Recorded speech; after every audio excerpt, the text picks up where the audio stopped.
BS. Welcome home.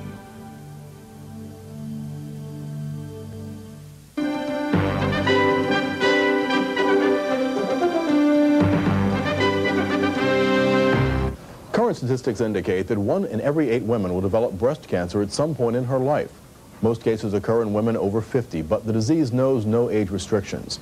Breast cancer remains a leading killer of women, but it's not just a woman's disease. 290 men will die of breast cancer as well sometime this year. And these figures will play prominently in stories you will hear, see, and read throughout October, which is Breast Cancer Awareness Month. This morning, we look at some of the faces behind those stats. Real people, the famous and the ordinary, living and coping with this disease. They are the focus of a new photo exhibit called Portraits of Hope. Now, a book by the same name containing photographs and stories of survival will be published next year. The project's creators join us this morning and up to the minute. They are photographer Nora Feller and writer Marcia Sherrill. We welcome you. And thank you both for being here this morning. Thank you for having us. Thank you. Marcia, go ahead and tell us how this got started. Actually, I understand your family was the inspiration. Our Aunt Marcia, who we photographed the image of the woman sitting against the beach on the beautiful piece of wood. Actually, Marcia was diagnosed in 1995, and Nora and I thought to ourselves, here we are, we're of that age group. What can we do that would be real, that would be compelling? As a designer, I had been involved in the Fashion Target's breast cancer t-shirt, and it was sort of an abstract thing at that point. Supermodels wearing t-shirts being sold across the country, and then all of a sudden it was sort of like, this isn't about supermodels, this is about very real people. Especially when it hit our family. I mean, that really shocked us. Yeah, the pictures are very powerful. We're going to go through them. I imagine, though, for you as a photographer, it has to be tough to walk up to people and say, look, I know you've been through this terrible ordeal. I'd like to do a portrait of you. Right. Well, we would set up a phone interview, first of all, and then talk to them and see if they're agreeable to doing it. And there was reluctance. There was, yeah, to talk about it, because it's a very personal issue for these women, and for the men as well, because we do have men in our book. And for the more public figures, I feel that there's still a controversy about breast cancer. People that are in the entertainment industry, we have several, movie stars that are in the book, but there were people that didn't want to do it out of hand. Right. Fear that they would, I don't know, that they'd compromise their public persona. Some kind of stigma. Yeah, there would be a stigma attached to it. You talk about media. Let's go ahead and start with some of the pictures. And the very famous, as you said, Julia Child comes up first. She was the best. She made us an omelet. Yes, she was wonderful. And she's actually our oldest survivor. She's 85 years old, and she's a 29-year-old survivor. And interestingly, she didn't even really embark on her career as a sort of like mega world chef until after the breast cancer. So it really became this sort of, driving force in her life. It turned her around, and I mean, she went on to be great, tremendous celebrity. Linda Ellerby? A woman from your end of the world. And Linda's a very interesting story, because apparently she didn't come out about her breast cancer. It was, I think it was U.S. News that actually outed her. And then she went ahead and started talking about it more publicly. About 5 years ago. Right, and she really became a leader. Oh, she became a leader. A leader.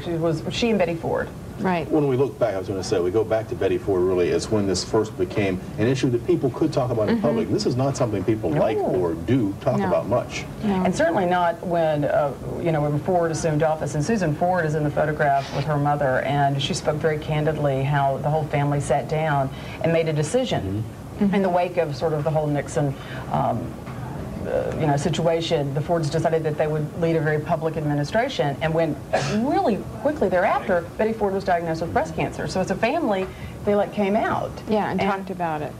And a lot of the women in our book said that Betty was their role model. Right. Yeah, certainly inspirational. Really did lead the country. She led the entire country. And she led a generation of women really out of the closet with breast cancer. You talk about women, but you also said that there are men. We will go to a photo of a man here, and he's sitting on the front stoop. Tell me about this gentleman. Sonny Burnett. Sonny Burnett. And he was diagnosed, 9 years ago with breast cancer, I believe. Right. And this is with his family. And his girlfriend. And his companion, and then his daughter behind him with her daughter, and then companion's friend.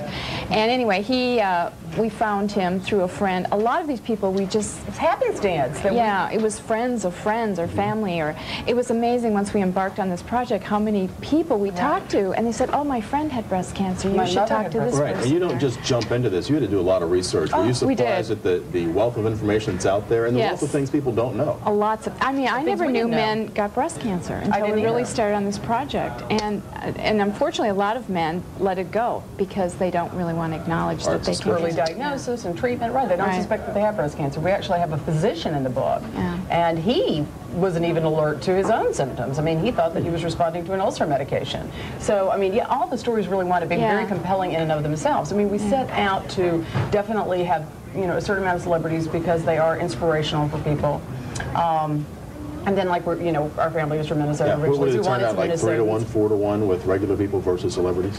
I'd say that's about 25% are well-known people, and the remainder and when we say people. celebrities, we're talking about, you know, Linda Ellerby and Joan Gans-Cooney, who I know is coming up. Gans-Cooney is the very next person to come up here. Right. She, as we can tell right now, is the creator of many of the she's co-producer of Sesame Street. That we see on Sesame Street. They are like people. They are. And she founded Sesame Street, so she's been a real powerful force over the last 20 years in children's lives and what she created. And when she talks about her breast cancer, I mean, she met her husband, Pete Peterson, after the breast cancer diagnosis and, you know, was lamenting to her sister, well, I'll never ever meet a man. And this is a very sort of a famous story that she tells. I'll never meet a man now. I've had a mastectomy, because when she was diagnosed, that was the treatment of choice, was a Halsted radical mastectomy. There were no options. Now, fortunately, there are options. It's a big generational gap, too, versus what they had to what women now have. Truly. And her sister replied to her, she said, anyone who was interested in you for those little things was, you know, was not a man worth having. So, you know, I believe that women of our era, women that grew up sort of in the feminist movement and bring all that to the fore. Joan Gans-Cooney, Linda Ellerby. These are women that were very outspoken in their own right, in their professions. I mean, Nora as a photographer.